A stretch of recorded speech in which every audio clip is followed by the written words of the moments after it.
Amin ya. Shalom Bapak Ibu Saudara ya. Bagaimana kabar Anda semua ya? Kami selalu berdoa untuk setiap Anda ya, Tuhan pelihara, Tuhan lindungi ya dari segala virus, segala sakit penyakit. Biar Tuhan lindungi dari segala mara bahaya, dari segala setiap panah-panah si jahat mungkin, tipu daya si jahat ya. Kami selalu berdoa biar itu semua diluputkan. Dan Anda semua tetap hidup di dalam rencana dan kehendak Tuhan ya sampai hari ini. Ya kami juga berdoa biar ekonomi memang menjadi kebutuhan pokok kehidupan manusia ya. Tapi saya sungguh berdoa bahwa setiap Anda ekonomi mungkin ada yang berdampak gitu ya. Tetapi setiap anak Tuhan tidak dibiarkan meminta-minta. Biar Tuhan buka jalan buat setiap pekerjaan Anda ya, mata pencarian Anda. Kita berdoa supaya Tuhan buka jalan. Ya katakan amin Bapak Ibu Saudara. Nah, hari ini saya mau menyampaikan firman Tuhan. Kita buka sama-sama di dalam Ibrani pasal yang ke-12 ya, tentang hak kesulungan Bapak Ibu Saudara ya. Ibrani pasal 12. Kita lihat dari ayat yang pertama sampai ayat yang ke-17 Bapak Ibu Saudara. Kita lihat ya, karena itu perikopnya judulnya nasihat supaya bertekun dalam iman. Karena kita mempunyai banyak saksi bagaikan awan yang mengelilingi kita. Marilah kita menanggalkan semua beban dan dosa yang begitu merintangi kita. Dan berlomba dengan tekun dalam perlombaan yang diwajibkan bagi kita. Marilah kita melakukannya dengan mata yang tertuju kepada Yesus. Yang memimpin kita dalam iman. Dan yang membawa iman kita itu kepada kesempurnaan. Yang dengan mengabaikan kehinaan, tekun memikul salib, ganti sukacita yang disediakan bagi dia, yang sekarang duduk di sebelah kanan tahta Allah. Ingatlah selalu akan dia, yang tekun menanggung bantahan yang sehebat itu terhadap dirinya, dari pihak-pihak orang-orang berdosa, supaya jangan kamu menjadi lemah dan putus asa. Ini bagus ya Bapak Ibu Saudara. Dalam pergumulan kamu melawan dosa, kamu belum sampai mencucurkan darah. Dan sudah lupakah kamu akan nasihat yang berbicara kepada kamu seperti kepada anak-anak? Hai anakku, janganlah anggap enteng didikan Tuhan, dan janganlah putus asa apabila engkau diperingatkannya. Karena Tuhan menghajar orang yang dikasihinya, dan ia menyesa orang yang diakuinya sebagai anak. Jika kamu harus menanggung ganjaran, Allah memperlakukan kamu sebagai anak. Di manakah terdapat anak yang tidak dihajar oleh ayahnya? Tetapi jikalau kamu bebas dari ganjaran yang harus diderita setiap orang, maka kamu bukanlah anak, tetapi anak-anak gampang. Selanjutnya dari ayah kita yang sebenarnya kita beroleh ganjaran dan mereka kita hormati. Kalau demikian, bukankah kita harus lebih taat kepada Bapa segala roh supaya kita boleh hidup? Sebab mereka mendidik kita dalam waktu yang pendek sesuai dengan apa yang mereka anggap baik. Tetapi dia menghajar kita untuk kebaikan kita supaya kita beroleh bagian dalam kekudusannya. Memang tiap-tiap ganjaran pada waktu ia diberikan tidak mendatangkan sukacita, tetapi duka cita. Tetapi kemudian ia menghasilkan buah kebenaran yang memberikan damai kepada mereka yang dilatih olehnya. Sebab itu kuatkanlah tangan yang lemah dan lutut yang goyah, dan luruskanlah jalan bagi kamu, sehingga yang pincang jangan terpelecok, tetapi menjadi sembuh. Berusahalah hidup damai dengan semua orang, dan kejarlah kekudusan, sebab tanpa kekudusan tidak seorang pun akan melihat Tuhan. Jagalah supaya jangan ada seorang pun menjauhkan diri dari kasih karunia Allah, agar jangan tumbuh akar yang pahit, yang menimbulkan kerusuhan, dan yang mencemarkan banyak orang. Janganlah ada orang yang menjadi cabul, atau yang mempunyai nafsu yang rendah seperti Esau, yang menjual hak kesulungannya untuk sepiring makanan. Sebab kamu tahu bahwa kemudian ketika ia hendak menerima berkat itu, ia ditolak. Sebab ia tidak beroleh kesempatan untuk memperbaiki kesalahannya, sekalipun ia mencarinya dengan mencucurkan air mata. Bapak Ibu Saudara, coba kita lihat, kita mention ayat 16. Janganlah ada orang yang menjadi cabul atau yang mempunyai nafsu yang rendah seperti Esau yang menjual hak kesulungannya untuk sepiring makanan. Hari ini bicara tentang hak kesulungan. Bapak Ibu Saudara, hak kesulungan itu ternyata bisa hilang. Dalam kehidupan kita, hak kesulungan itu bisa hilang. Sama seperti yang terjadi sama Esau. Hak kesulungan Esau itu menjadi hilang gitu ya. Kenapa? Kalau kita lihat, coba kita buka di dalam Kejadian pasal yang ke-25. Kejadian pasal yang ke-25 ayat yang ke-32. Dikatakan demikian. Sahut Esau gitu ya. Ini percakapan antara Esau dengan Yakub. Sahut Esau, sebentar lagi aku akan mati. Apakah gunanya bagiku hak kesulungan itu? Ya, kalau kita baca ayat yang di atasnya, ayat 31 bilang seperti ini. Jualah dahulu kepadaku hak kesulunganmu. Lalu Esau menjawab, sebentar lagi aku akan mati. Apakah gunanya bagiku hak kesulungan itu? Ya, lalu coba kita lihat di Kejadian 27 ayat yang ke-36. Kejadian 27 ayat yang ke-36. Lalu Ishak menjawab Esau. Ya, ini ketika papanya mendoakan Esau juga mendoakan Yakub ya. Papanya sudah terlebih dahulu mendoakan Yakub sehingga berkat sulungnya itu diberikan kepada Yakub karena mengira bahwa Yakub itu adalah Esau. Nah, ini adalah perbincangan antara papanya dengan Esau. Lalu Ishak menjawab Esau, katanya, sesungguhnya telah kuangkat dia menjadi tuan atas engkau, dan segala saudaranya telah kuberikan kepadanya menjadi hambanya. Dan telah kubekali dia dengan gandum dan anggur, maka kepadamu apalagi yang dapat kuperbuat ya anakku, gitu ya. Kata Esau kepada ayahnya, hanya berkat yang satu, itukah ada padamu ya Bapa? Berkatilah aku ini juga ya Bapa. Dan dengan suara keras menangislah Esau. Nah, Bapak Ibu Saudara, ketika itu Esau ini menjual hak kesulungannya kepada adiknya itu dengan sepiring makanan gitu ya, dengan semangkok kacang merah. Lalu dia bukan cuma kehilangan hak kesulungan, dia juga kehilangan yang namanya berkat sulung gitu. Kehilangan itu juga. Bapak Ibu Saudara, apa sih hak kesulungan itu? Hak kesulungan itu adalah berkat yang terbaik yang Tuhan berikan buat setiap kita. Setiap kita ini punya hak kesulungan di hadapan Tuhan. Kita ini punya hak kesulungan. Kita ini punya yang namanya berkat sulung. Di hadapan Tuhan itu berkat Tuhan sediakan buat kita gitu ya. Berkat yang terbaik Tuhan sediakan buat kita. Tetapi ada banyak orang di dalam kehidupannya, dia juga mengalami seperti yang Esau alami. Atau dia itu menghidupi seperti yang Esau hidupi. Apa?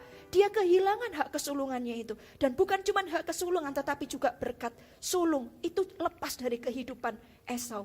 Nah Bapak Ibu Saudara, kita sama-sama belajar hari ini supaya kita tidak kehilangan yang namanya hak kesulungan itu. Berkat yang terbaik dari Tuhan itu. Tuhan itu ya merencanakan kehidupan yang terbaik buat kita. Semuanya di muka bumi ini yang terbaik, rancangan yang terbaik gitu ya, pasangan hidup yang terbaik, pernikahan yang berbahagia gitu ya. Tuhan itu semuanya merencanakan yang terbaik. Tuhan berkata bahwa rancanganku itu adalah rancangan damai sejahtera, bukan kecelakaan. Jadi Tuhan itu tidak pernah merencanakan setiap kita itu gagal, setiap kita terpuruk, binasa gitu ya. Bahkan tidak usah bilang tentang yang di muka bumi ini. Tuhan menjanjikan rumah masa depan buat setiap kita. Tuhan itu menjanjikan rumah yang terbaik. Nanti suatu saat nanti aku tuh pergi ke situ. Aku sudah pergi ke situ. Menyediakan rumah bagimu. Di mana aku ada, di situ kamu itu juga ada. Tidak usah bicara tentang yang ada di muka bumi ini Bapak Ibu Saudara. Bahkan yang di kekekalan pun Allah itu menyediakan yang terbaik. Yesus sudah pergi ke sana menyediakan tempat bagi setiap kita. Itu kesulungan, itu hak kesulungan, berkat yang terbaik Tuhan sediakan.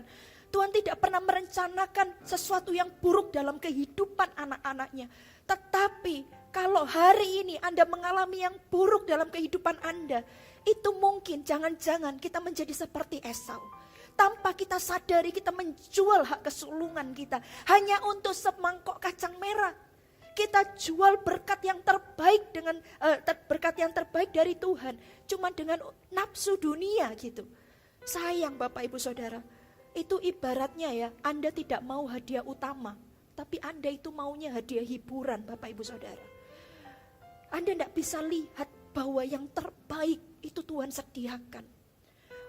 Anda tidak bisa melihat bahwa masa depan yang luar biasa itu Tuhan sediakan buat Anda. Tetapi Anda menukarnya itu semua dengan kenikmatan sesaat hari ini yang mungkin ada di depan mata Anda hari ini.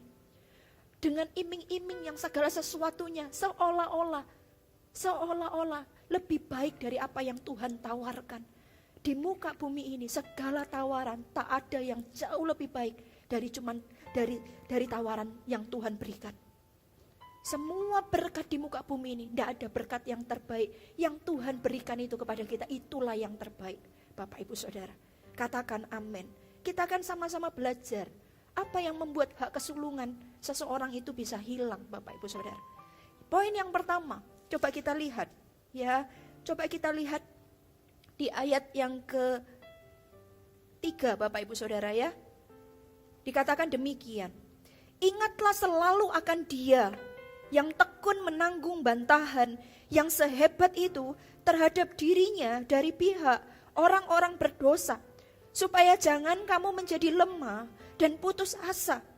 Coba kita lompat ayat yang ke-5. Sudah lupakah kamu nasihat yang berbicara kepadamu seperti kepada anak-anak? Hai anak-anak, jangan anggap enteng didikan Tuhan. Jangan putus asa apabila engkau diperingatkannya. Tuhan menghajar orang yang dikasihinya. Ia menyesah orang yang diakuinya sebagai anak. Kamu harus menanggung ganjaran. Allah memperlakukan kamu sebagai anak.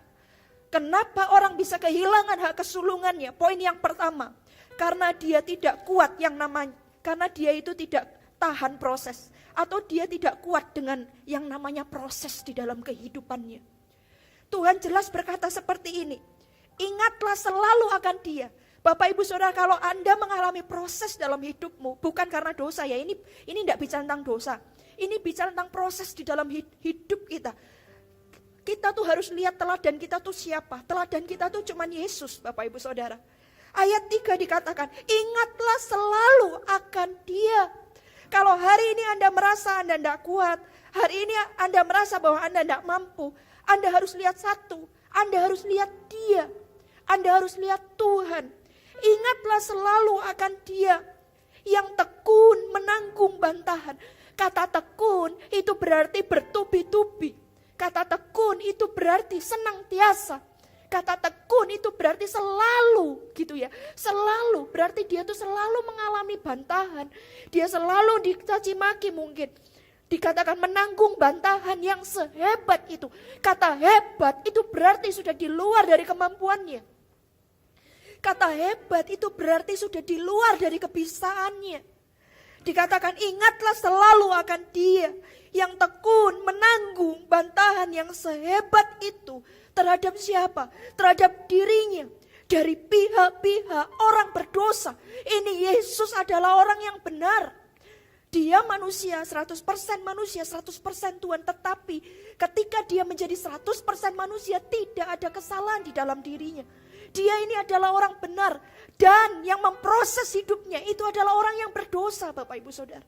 Dikatakan dari pihak orang-orang berdosa. Supaya apa?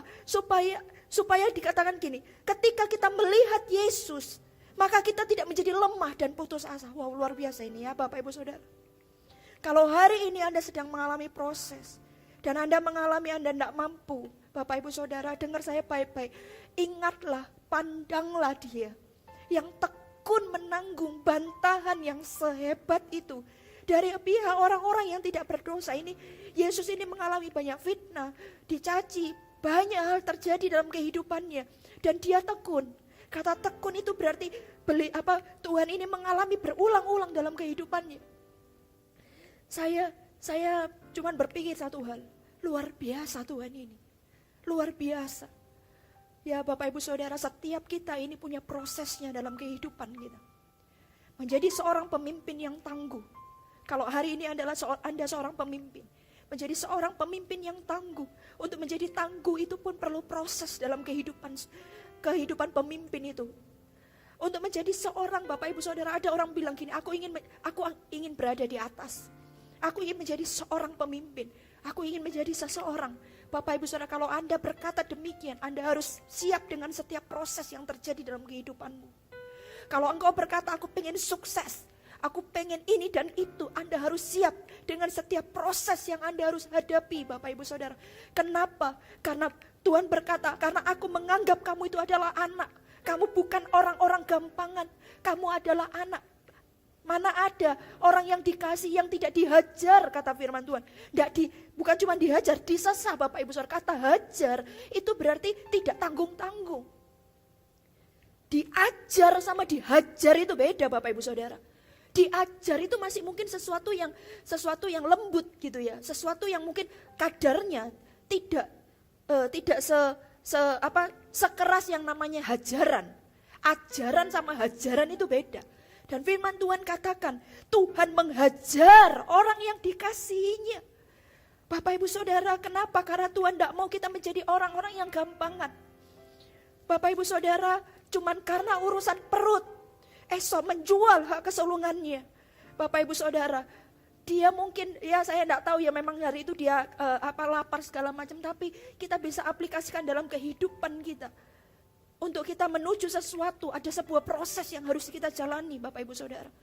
Dan kalau kita mau menuju ke sana, dan Tuhan pun punya rencana yang terbaik, Tuhan pun punya hak kesulungan buat setiap kita, Tuhan rindu kita sampai ke sana, kita harus tahan yang namanya proses. Kita harus keluar menjadi lebih dari pemenang, Bapak Ibu Saudara. Kita harus keluar lebih dari pemenang, menjadi seorang pemimpin, perlu proses.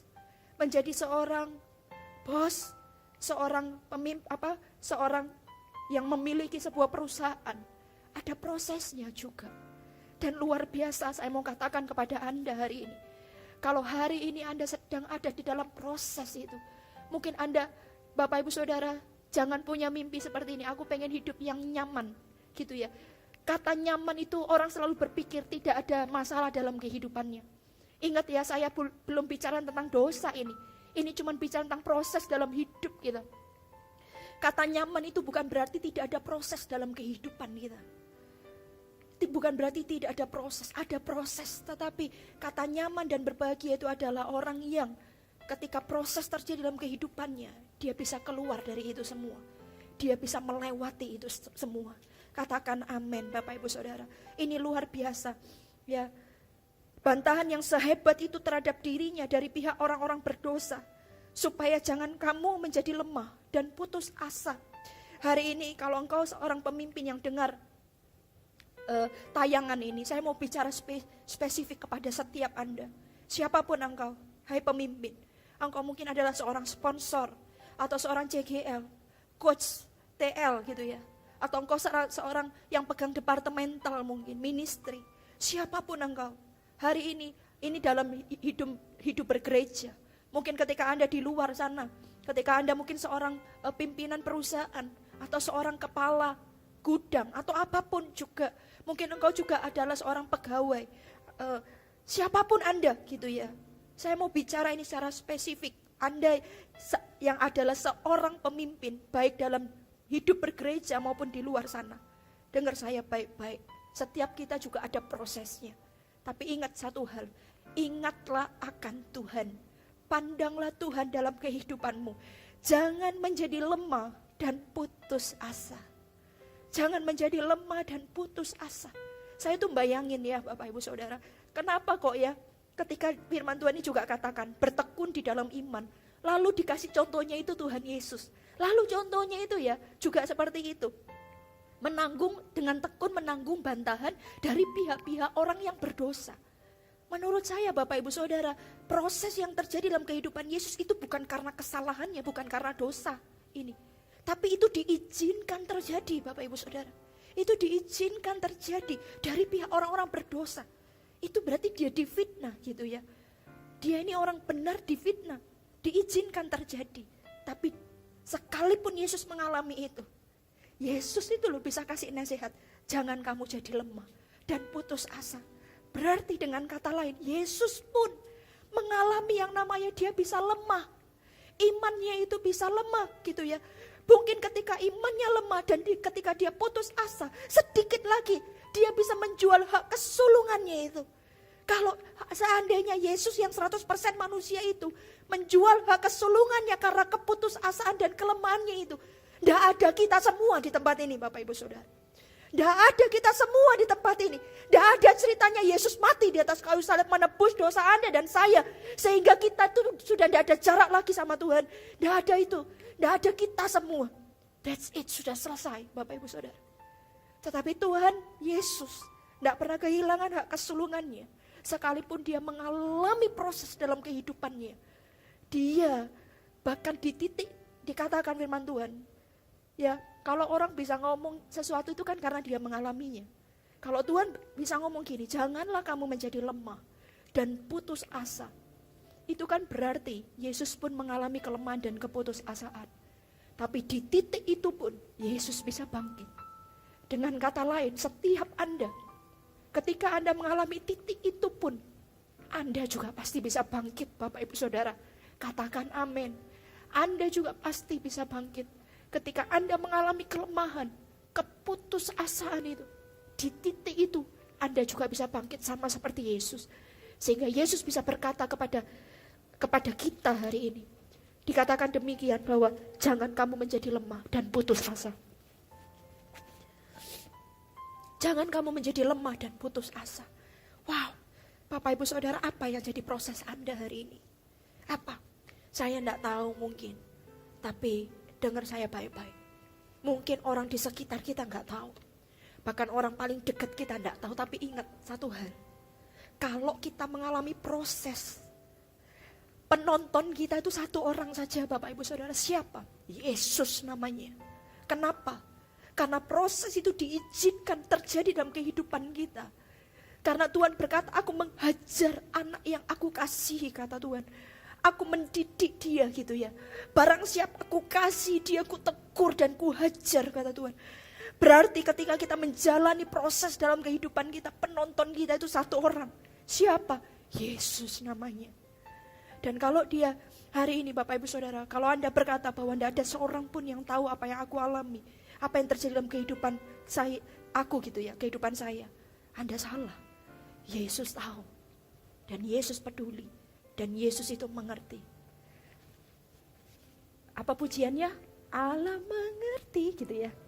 Allah mengerti, Allah peduli segala persoalan yang kita hadapi. Tak akan pernah dibiarkannya ku bergumul sendiri, sebab Allah mengerti. Allah peduli, Bapak Ibu Saudara, dan Allah itu mengerti. Ingat, Anda tidak sendirian. Anda tidak sendirian. Ada Yesus yang menyertai hidupmu. Karena itu jangan gagal jadi anak. Jadi anaknya Tuhan Yesus, jangan gagal. Jangan gagal jadi hambanya. Jangan gagal jadi seorang pemimpin. Jangan gagal jadi siapapun Anda. Jangan gagal. Karena Anda tidak sendiri. Yesus bersama denganmu. Dan kalau Yesus bisa melewati, Anda juga bisa melewati. Katakan amin. Jangan berakhir seperti Esau. Bapak Ibu Saudara, kalau Anda berakhir seperti Esau, Anda mencucurkan air mata, udah tidak ada guna. Karena semua itu udah lewat. Karena hak kesulunganmu sudah lewat. Tapi ketika engkau menjalani proses dalam kehidupanmu, mungkin penuh dengan air mata mungkin. Penuh dengan rasanya itu kepedihan dalam hatimu gitu. Tapi tidak apa-apa Bapak Ibu Saudara, selama hak kesulungan itu masih ada. Tetap ada masa di mana ketika engkau menukar itu semua. Ingat, semua itu ada di tanganmu. Semua keputusan itu ada di tanganmu. Tapi ketika engkau menukar itu Bapak Ibu Saudara, sekalipun engkau mencucurkan air mata, firman Tuhan katakan, engkau tidak bisa memperolehnya. Engkau tidak bisa memperolehnya. Jadi ada masa di mana hak kesulungan itu menjadi kadaluarsa. Berkat sulung yang Tuhan sediakan buat hidup kita menjadi kadaluarsa. Itu masanya itu kapan kadaluarsa? Ketika kita menyerahkan dan berkata, Tuhan, aku tidak kuat dengan proses ini. Tuhan, sudah, Aku memilih jalanku sendiri. Aku tidak memilih jalanmu Tuhan, tapi aku memilih jalanku sendiri. Detik itu Bapak Ibu Saudara, hak kesulunganmu lepas dari kehidupan Anda. Dan ada masa di mana ketika Anda sadar dan Anda mencucurkan air mata, tapi sudah lewat. Sama seperti Esau, dia sudah kehilangan momentum itu. Kehilangan sekalipun itu karena Ribka yang berbohong gitu ya Bapak Ibu Saudara. Tetapi faktanya adalah Esau itu kehilangan berkat sulung dalam kehidupannya. Dia kehilangan itu. Kita tidak mau kehilangan hak kesulungan kita. Kehilangan berkat sulung kita di dalam Tuhan Bapak Ibu Saudara. Karena itu jadilah pemenang. Jadilah pemenang. Keluarlah dari setiap proses yang ada. Bukan dengan gagal, tapi jadi pemenang. Jangan gagal jadi pemimpin. Jangan gagal jadi hamba Tuhan. Jangan gagal jadi orang tua. Jangan gagal jadi anak. Jangan gagal Bapak Ibu Saudara jadi seorang karyawan siapapun Anda, jangan gagal. Katakan amin. Yang kedua Bapak Ibu Saudara, bagaimana hak kesulungan itu bisa hilang. Yang kedua, dikatakan seperti ini ya Bapak Ibu Saudara. Coba kita lihat dulu ayat yang ke-10 ya. Tetapi dia menghajar 10b, tetapi dia menghajar kita untuk kebaikan kita. Supaya kita beroleh bagian dalam kekudusannya. Memang tiap-tiap ganjaran pada waktu ia diberikan tidak mendatangkan sukacita. Ini loh Bapak Ibu Saudara, ini masih poin pertama ya. Mana ada orang dihajar itu ketawa-ketawa, mana ada Bapak Ibu Saudara ya. Tidak mendatangkan sukacita tetapi duka cita. Tetapi kemudian ia menghasilkan buah kebenaran. Oh Bapak Ibu Saudara, ini yang ditunggu sama Tuhan. Dan ini yang ditunggu sama kita. Setiap proses yang kita alami itu harus memunculkan buah kebenaran yang memberikan damai kepada mereka yang dilatih olehnya. Wah, ini luar biasa ya. Lalu lihat ayat yang ke-12. Sebab itu kuatkanlah tangan yang lemah dan lutut yang goyah. Dan luruskanlah jalan bagi kamu sehingga yang pincang jangan terpelecok, tetapi menjadi sembuh. Orang ya kalau diproses ya sama Tuhan, semua yang pincang-pincang yang terpelecok itu jadi sembuh. Kakinya bisa menjadi pulih kembali. Dengan kata lain apa? Kenapa sih proses itu diizinkan Tuhan terjadi? Supaya segala sesuatu yang mungkin kita tuh mau disediakan untuk sesuatu yang besar di depan. Segala sesuatu yang menurut Tuhan, kalau ini aku berikan kepadamu, kamu belum sampai situ. Karena itu aku mau siapkan kamu untuk sesuatu yang besar. Tuhan siapkan sehingga yang pincang-pincang, semua yang terpelecok itu akan menjadi sembuh. Semuanya akan mendatangkan damai sejahtera. Tuhan tuh cuma pesan satu, ayat 12. Kuatkan tangan yang lemah, lutut yang goyah. Dengan kata lain, jangan lemah, jangan goyah, maju terus gitu ya. Maju terus, Tuhan beserta. Ayat yang ke-14 ini poin yang kedua. Berusahalah hidup damai dengan semua orang dan kejarlah kekudusan. Sebab tanpa kekudusan tidak seorang pun akan melihat Tuhan. Kalau tadi proses yang pertama, kalau bilang tentang proses itu bukan karena dosa kita. Nah yang kedua ini sekarang baru masuk bicara tentang dosa gitu ya. Bagaimana supaya hak kesulungan itu tidak hilang dalam kehidupan kita? Jelas dikatakan seperti ini. Kejarlah kekudusan. Berusahalah hidup damai dengan semua orang. Dan kejarlah kekudusan Bapak Ibu Saudara. Kejarlah kekudusan. Coba kita lihat di dalam Galatia 4 ayat yang ke-7. Ya, Galatia 4 ayat yang ke-7. Dikatakan demikian. Jadi, kamu bukan lagi hamba, melainkan anak. Jikalau kamu anak, maka kamu juga adalah ahli waris oleh Allah.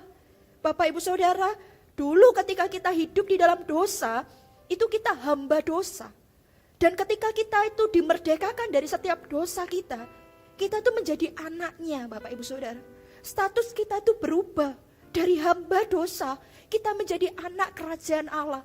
Dan firman Tuhan katakan kalau kita anak, itu kita adalah ahli waris kerajaan surga. Bapak Ibu Saudara, orang-orang yang berhak menerima setiap janji Allah itu namanya ahli waris. Nah Bapak Ibu Saudara, bagaimana menjadi ahli waris itu apa sih? Hak kesulungan. Orang-orang yang berhak menerima setiap janji-janji Allah, hak kesulungan itu Tuhan berikan kepada kita. Kalau apa? Kalau kita itu jadi anaknya. Karena itu yang kedua, poin yang kedua, kejarlah kekudusan. Bapak Ibu Saudara, jangan hidup di dalam dosa. Poin itu adalah poin yang penting dalam kehidupan kita. Supaya kita tidak kehilangan hak kesulungan kita. Kenapa? Karena kalau Anda hidup di dalam dosa, maka status Anda berubah lagi jadi hamba. Jadi hamba dosa. Dan kalau Anda menjadi hamba dosa, Anda tidak bisa menjadi anak. Dan kalau Anda tidak bisa menjadi anak, berarti Anda bukan ahli waris, Bapak Ibu Saudara. Anda tidak terima warisan dari surga. Karena itu kejar kekudusan. Allah kita itu adalah Allah yang kudus. Tinggalkan dosa. Segala sesuatu yang berhubungan dengan dosa gitu ya, yang nyerempet dengan dosa ya, sedikit memikirkan. Saya percaya bahwa seorang yang sudah dibenarkan, dia akan punya kepekaan untuk hal yang seperti itu. Jangan memikirkan, bahkan jangan izinkan pikiran untuk berdosa itu ada di dalam pikiran Anda. Ini belum berbuat ya, pikiran aja, kebersit aja. Jangan Bapak Ibu Saudara, jangan izinkan itu ada. Kenapa? Karena semuanya itu selalu dimulai dari yang kecil. Setiap ada perkara kecil kamu akan dikasih perkara yang besar. Ini kalau setiap ada perkara yang kecil yang baik, kita akan dikasih perkara yang besar yang baik juga. Sama juga, kalau kita dosa yang kecil itu, kita itu tanda kutip, kita tuh setia dengan dosa yang kecil itu, tanda kutip ya setianya. Dengan kata lain Anda tidak mau lepas, Anda tidak mau tanda kutip itu membinasakan yang sudah kecil itu, dosa yang kecil itu. Mungkin di pikiran muncul intimidasi atau apapun, intimidasi itu kan munculnya di pikiran gitu ya. Anda tidak binasakan itu sejak kecil, maka akan jadi besar, akan jadi besar. Kejarlah kekudusan supaya kita tidak kehilangan hak kesulungan. Mungkin intimidasi muncul, mungkin apalagi bukan cuma intimidasi, mungkin pikiran-pikiran yang tidak berkenan, pikiran-pikiran yang negatif, belum menjadi perbuatan. Jangan sampai Bapak Ibu Saudara, ketika sampai di pikiran saja, binasakan itu. Benih-benih dosa itu, binasakan itu. Supaya apa? Kalau benih dosa itu sudah kita matikan terlebih dahulu, sudah kita bunuh terlebih dahulu, maka benih itu tidak akan bertumbuh menjadi pohon. Benih itu tidak akan bertumbuh bahkan sampai berbuah. Nanti kalau udah berbuah itu dosanya itu udah matang. Dan menjadi buah yang matang dosa itu kita akan menuainya loh Bapak Ibu Saudara. Kita akan menuainya. Dengar saya baik-baik, orang jatuh itu tidak dalam semalam. Orang jatuh dalam dosa itu tidak dalam semalam. Bapak Ibu Saudara, orang jatuh dalam dosa itu pasti ada takes time, ada waktu. Ada waktunya, durasinya. Sama Bapak Ibu Saudara ya, maaf, orang menjadi gemuk, orang menjadi kurus itu tidak dalam semalam juga. Benar enggak? Ada orang bilang gini, aku mau kurus dalam waktu 2-3 bulan gitu ya. Naiknya udah berapa kilo? 10 kilo gitu. Bisa, tapi nanti kembalinya juga cepat, malah bisa double. Kalau orang gemuk aja perlu waktu bertahun-tahun, demikian juga orang yang kurus. Orang kalau Anda mau menurunkan berat badan juga perlu waktu. Perlu naiknya, cuman kita nggak sadar aja. Ternyata kita udah naik 15 kilo gitu. Tapi coba kalau dihitung, itu pasti perlu tahunan untuk Anda bisa menjadi 15 kilo itu. Nah, Bapak Ibu Saudara sama. Orang jatuh dalam dosa, itu tidak dalam semalam. Itu ada benihnya Bapak Ibu Saudara. Dan Anda bisa bayangkan kalau benih itu tidak segera dibunuh, tidak segera dimatikan, maka benih itu akan menjadi pohon. Dan kalau itu sudah menjadi pohon, dia akan berbuah dan buah itu matang. Maka maut yang akan kita tuai dalam kehidupan kita. Karena itu, semenjak itu dosa masih menjadi benih, bunuhlah itu. Matikan benih dosa itu dalam kehidupan Anda. Supaya apa? Supaya tidak terus dalam waktu-waktu itu seperti celah. Anda tidak selesaikan, Anda tidak bereskan. Dalam tahun demi tahun, akhirnya sudah. Anda cuma tinggal satu saja, tinggal dituai. Tanpa Anda sadari, Anda berkata begini, sudah, aku sudah tidak usah pelayanan lagi. Sudah, toh Pelayanan itu aku bisa melayani dalam hal yang lain. Tapi aku sudah tidak usah pelayanan lagi mungkin hari ini. Apa yang terjadi? Anda mulai mundur dari pelayanan. Orang mundur pelayanan itu tidak mungkin dalam semalam. Pasti ada prosesnya itu. Karena itu Bapak Ibu Saudara, sebelum kita kehilangan yang paling utama yaitu hak kesulungan dan berkat sulung kita. Hari ini coba, kalau ada benih dosa itu segera Anda matikan benih dosa itu. Dan kalau hari ini bukan cuma lagi sudah benih ini, dan kalau Anda sadar hari ini dan Roh Kudus membuka itu di dalam hati dan hidupmu hari ini, Roh Kudus tiba-tiba menerangi hatimu hari ini, dan kau berkata, oh Tuhan, ternyata aku ini sudah tiba-tiba teringat sebuah peristiwa. Ternyata itu benihnya dulu, tapi sekarang itu sudah bukan benih lagi. Itu bukan lagi benih dosa lagi. Ini sekarang mungkin sudah menjadi tanaman sudah gitu ya. Sedikit lagi sudah berbuah. Ternyata aku sudah jauh. Ternyata aku sudah jatuh begitu jauh. Firman Tuhan katakan, tidak ada kata terlambat untuk kita bertobat. Tidak ada kata terlambat di dalam Tuhan kalau kita mau bertobat. Bapak Ibu Saudara, bertobatlah. Orang keras itu juga menjadi keras itu tidak dalam semalam. Orang keras itu perlu proses untuk menjadi hatinya menjadi keras. Dan biasanya kenapa hati seseorang menjadi keras? Karena dia pernah terluka. Dan kalau ketika benih dosa itu dia terluka, dia tidak selesaikan. Lama-kelamaan tahun demi tahun dia menjadi keras, Bapak Ibu Saudara. Dan dari hati yang keras dia akan meninggalkan Tuhan. Tetapi masih punya embel-embel yang lain gitu. Aku tetap di dalam Tuhan, tapi sudah tidak seperti dulu lagi. Coba di cross check. Bapak Ibu Saudara, coba di cross check. Kalau hari ini firman ini berbicara dalam kehidupan Anda, mari Bapak Ibu Saudara hampiri Tuhan dan berkata, Tuhan, Engkau yang menyelidiki hati, Engkau yang menyelidiki hidup ini. Semuanya mungkin kita tidak bisa ya, kita tiba-tiba ke masa lalu sudah tidak bisa diulang gitu. Tetapi yang bisa kita lakukan adalah memperbaiki masa depan. Dan dimulai dari now, sekarang Bapak Ibu Saudara. Kalau Anda diingatkan Tuhan, saya merasa ada beberapa orang diingatkan. Di titik ketika dosa itu masih berupa benih dalam kehidupan Anda. Kalau engkau ingat itu, datang kepada Tuhan.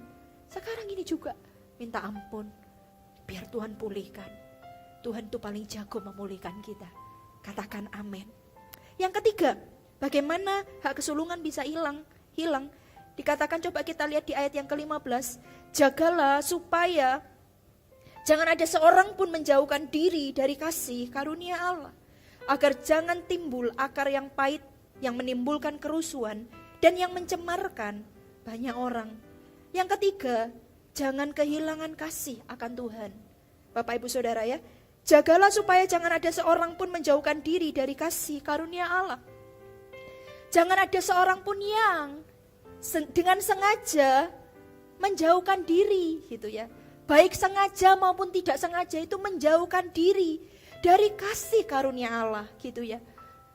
Bapak Ibu Saudara, ini bicara tentang apa? Jangan kehilangan kasih akan Tuhan.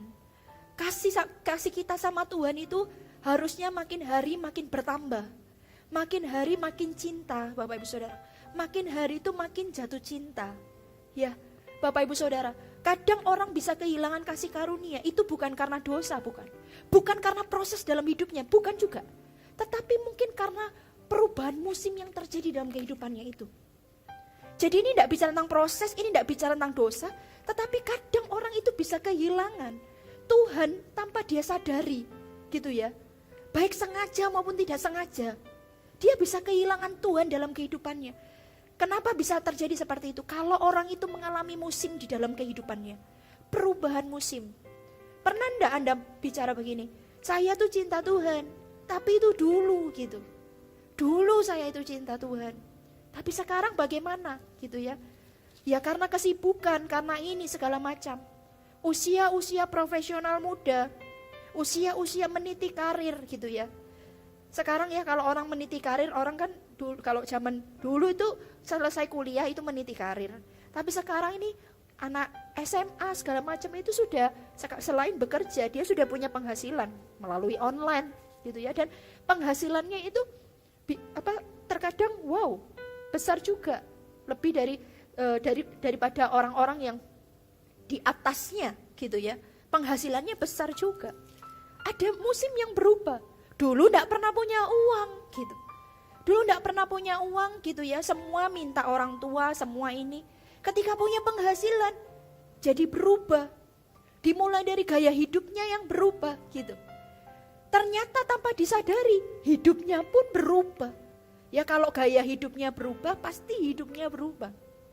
Dulu waktu masih sekolah gitu ya, belinya adalah belinya minuman ini. Tapi begitu sudah kerja gitu ya, mungkin belum kerja, masih SMA tapi sudah punya penghasilan, sudah punya uang sendiri, beda lagi. Yang dibawa udah beda, yang dilihat udah beda, yang dipakai udah beda, yang ketemunya juga orang yang beda gitu. Ada musim yang berubah dalam hidupnya. Ketika seseorang itu enggak siap Bapak Ibu Saudara, ketika seseorang itu tidak sadar betul dan tidak menjagai hidupnya, tidak waspada, hati-hati. Orang itu bisa kehilangan kasih karunia. Dia tuh bisa menjauhkan diri. Anda bisa pelajari kata menjauhkan diri. Menjauhkan diri itu berarti dia yang pergi. Dia yang pergi, saya menjauhkan diri dari mimbar ini. Berarti saya yang mengambil keputusan untuk pergi menjauhkan diri dari mimbar ini. Saya menjauhkan diri dari suami misalnya. Saya menjauhkan diri dari seseorang gitu. Dikatakan seperti ini. Jagalah katanya kan. Supaya jangan ada seorang pun menjauhkan diri. Jadi menjauhkan diri. Saya menjauhkan diri dari mimbar ini. Saya yang ambil keputusan. Untuk saya itu tidak dekat sama mimbar ini. Menjauhkan diri. Tuhan berkata jaga. Jaga supaya kalau ini kasih karunia Tuhan. Jangan kamu itu menjauhkan diri. Tapi terus mendekatlah. Dan itu dijaga kata Tuhan. Tuhan mau dalam hidup kita ini selalu waspada. Selalu berawas diri. Dalam hidup selalu berubah musimnya. Dari saya, sama ya setiap kita musimnya kan ya sama. Dari saya pelajar, lalu saya kuliah, saya punya pacar, lalu saya bertunangan, lalu saya menikah, lalu saya, itu bukan cuma kehidupan, ini kehidupan sehari-hari, berubah ada musim. Belum lagi kehidupan di dalam pelayanan. Dulu saya jadi member di Mawar Sharon, lalu menjadi sponsor, CGL, coach, sampai dipercaya setelah itu menjadi full timer gitu ya. Lalu jadi gembala, dari gembalanya anak muda, lalu menjadi gembala family, jadi ibu gembala gitu. Jadi gembala regional, dari satu gereja hari ini dipercaya lebih. Semua kita itu ada musimnya, semua kita ada perubahannya. Nah Tuhan berkata jaga, supaya sekalipun itu semua terjadi dalam kehidupan kita, kita tidak menjauhkan diri kita dari kasih karunia Allah. Dengan kata lain, kita tidak kehilangan kasih mula-mula kita kepada Tuhan. Kasih kita kepada Tuhan itu jangan berkurang, malah hilang jangan, tapi semakin bertambah-tambah. Katakan amin. Orang ya Bapak Ibu Saudara, kalau kita cinta kita kepada Tuhan semakin bertambah-tambah. Bapak Ibu Saudara, berkat yang terbaik itu selalu Tuhan sediakan. Selalu Tuhan sediakan.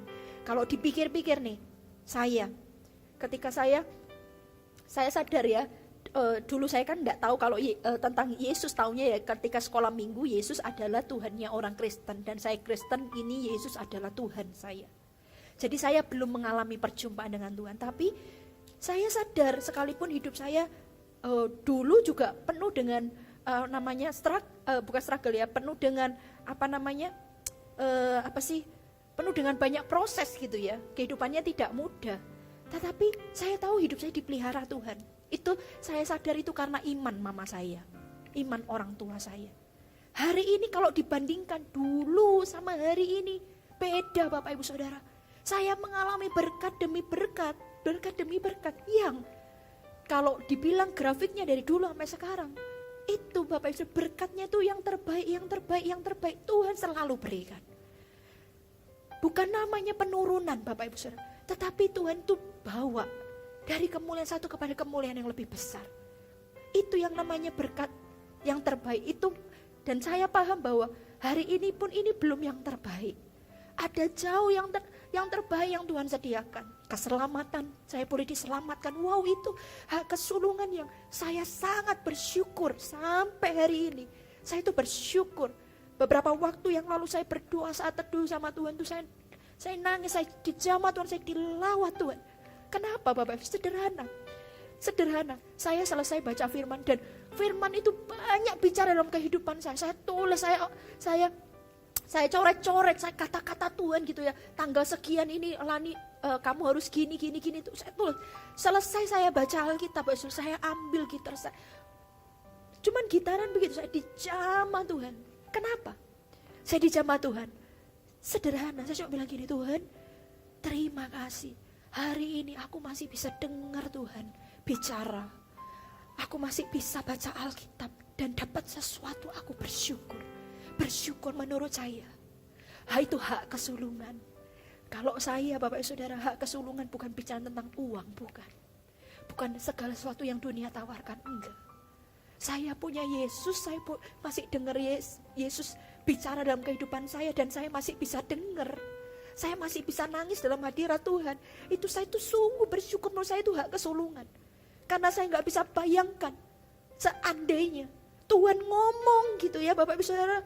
Saya doa tapi saya nggak bisa dijamah Tuhan. Banyak orang bicara atau firman bicara tapi saya nggak bisa dengar. Menurut saya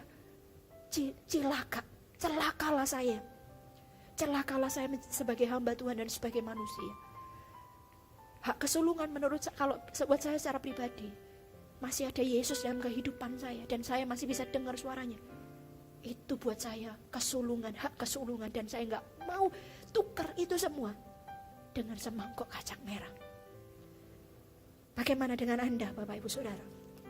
Bagaimana dengan Anda? Yang keempat, yang terakhir, Bapak Ibu Saudara, bagaimana supaya kita tidak kehilangan hak kesulungan? Dikatakan seperti ini ayat yang ke-16. Janganlah ada orang yang menjadi cabul atau yang mempunyai nafsu yang rendah seperti Esau, yang menjual hak kesulungannya untuk sepiring makanan. Poin yang keempat itu adalah dikatakan seperti ini, mempunyai nafsu yang rendah seperti Esau, dia menjual hak kesulungannya sepiring makanan.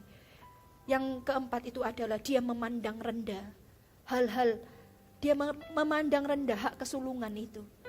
Memandang rendah sehingga apa? Hadiah utama itu cuma ditukar dengan hadiah hiburan.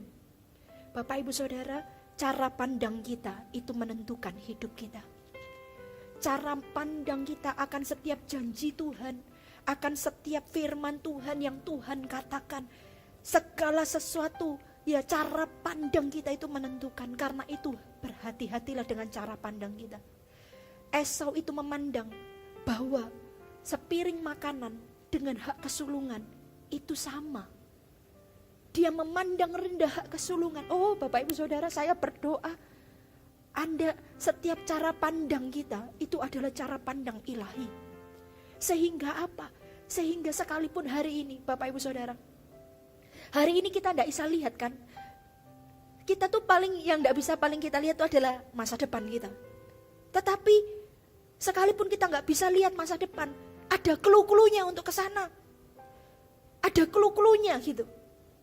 Orang kuliah arsitek belum tentu jadi arsitek di depan nanti. Gitu ya. Tetapi yang pasti adalah ada clue-cluenya gitu. Kita mungkin tidak tahu masa depan, tetapi ada clue-clue supaya hidup kita ini tidak sembarangan, hidup kita ini tidak gagal, sehingga masa depan itu Tuhan bisa sediakan. Nah, Bapak Ibu Saudara, mungkin Esau itu tidak ngerti tuh mungkin. Apa sih hak kesulungan? Apa sih berkat sulung itu? Mungkin dia gak paham itu. Sehingga dia memandang rendah hak kesulungan yang sudah menjadi haknya dengan sepiring makanan, semangkok kacang merah. Cara pandang itu menentukan Bapak Ibu Saudara. Bagaimana cara pandang Anda tentang janji Tuhan? Bagaimana cara pandang Anda tentang Tuhan? Itu sederhana. Kalau Anda memandang Tuhan begini, Tuhan itu adalah sumber berkat. Dengan kata lain, kalau aku minta berkat, Dia akan memberikan. Gitu. Bapak Ibu Saudara, Tuhan sumber berkat benar. Tetapi bukan berarti ketika kita minta apa, Dia langsung memberikannya. Ada clue-cluenya di dalam firman Tuhan ini. Cara pandangnya itu menentukan bagaimana kita hidup. Nah Bapak Ibu Saudara, itu poin yang keempat. Cara pandang kita harus benar. Jangan memandang rendah hak kesulungan. Jangan memandang rendah segala sesuatu yang berbau rohani. Jangan memandang rendah segala sesuatu yang berhubungan dengan Tuhan. Bapak Israel, apalagi merendahkan Tuhan sekalian, langsung dia pasti binasa. Anda pernah lihat nggak tayangan-tayangan yang menyebut dirinya adalah Tuhan? Manusia yang menyebut dirinya Tuhan, langsung dia binasa. Jangan memandang rendah hal-hal yang berbau Tuhan, hal-hal tentang Tuhan. Jangan pandang rendah. Cara pandang kita menentukan bagaimana kita hidup. Cara pandang kita harus benar tentang hal rohani, tentang Tuhan. Sehingga ketika cara pandang kita benar, kita tidak memandang rendah, maka hak kesulungan pun itu juga tidak akan hilang dalam kehidupan kita. Katakan amin.